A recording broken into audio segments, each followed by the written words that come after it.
ఎరువుల ఉత్పత్తి పంపిణీ కేంద్రం ఆధీనంలో ఉంటుందనే విషయం రామచంద్రారావు మర్చిపోయారన్నారు మంత్రి పొన్నం ప్రభాకర్. సిద్దిపేట జిల్లా అక్కన్నపేట మండలంలో కళ్యాణలక్ష్మి షాదీ ముబారక్ చెక్కులు పంపిణీ చేశారు. రాష్ట్రానికి అవసరమైన ఎరువులు సరఫరా చేయలేక కాంగ్రెస్ సర్కార్ను బదనం చేస్తున్నారన్నారు. రైతులకు అవసరమయ్యే ఎరువులను సరఫరా చేయాలని డిమాండ్ చేస్తున్నామన్నారు పొన్నం. రాష్ట్ర బీజేపీ అధ్యక్షుడికి గ్రామీణ ప్రాంతాలు వ్యవసాయము ఎరువు ఎక్కడికి వస్తుంది రేపు తెలియనట్టున్నది. మిగతా అన్ని రకాల విత్తనాలు కావచ్చు, నీళ్లు కావచ్చు, విద్యుత్ కావచ్చు, అన్ని రకాల వస్తువులు రాష్ట్రాలు ఇస్తాయి. ఎరువులు తయారయ్యేటువంటిది కేంద్ర ప్రభుత్వం ఆధీనంలో ఉంది.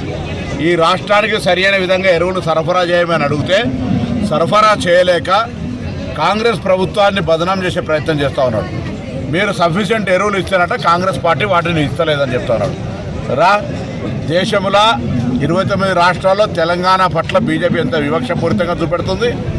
రైతులకు ఎరువులను దాచిపెట్టి ఈ తెలంగాణ కాంగ్రెస్ ప్రభుత్వం అంత పిచ్చి పని చేసేటువంటి విధంగా ఉందా? నీకు ఆలోచన ఏమనిపిస్తుంది? రైతుల పట్ల మాట్లాడిన మాటలు వాపసు తీసుకో. చాతనైతే పోయి ఢిల్లీలో మీ ప్రధానమంత్రి దగ్గర కూర్చొని తెలంగాణ రైతులకు అవసరమైన ఎరువులు సరఫరా చేయించండి.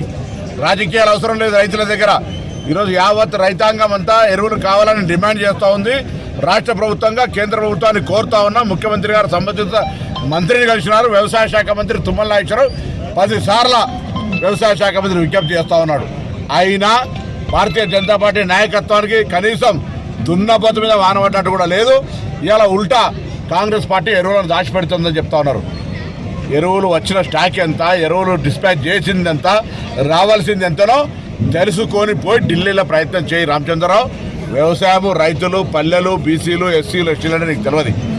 హైదరాబాద్లో కూర్చొని ఏది పడితే అది మాట్లాడుతూ నడవదు.